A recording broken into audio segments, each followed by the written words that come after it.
Hello mga ka-trending, welcome back to ZK Trend.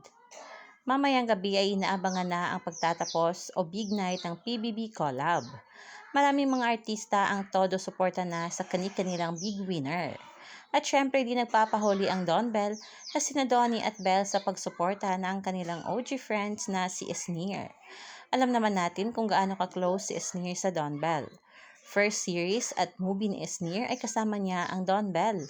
At isa rin si Esneer sa pinagkakatiwalaan nga ni Belle at Tony.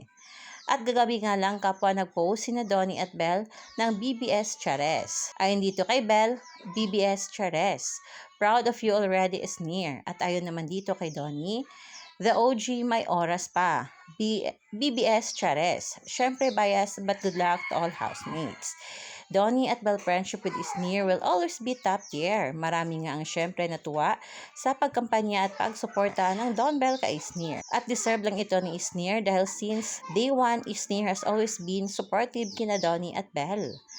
Ayon nga dito sa komento ng ilang mga netizens, Don Bell is very supportive of their first child, Esneer. So, Bablis, you know what the Charis duo will do to make Esneer and Charlie's dream come true. BBS Charis.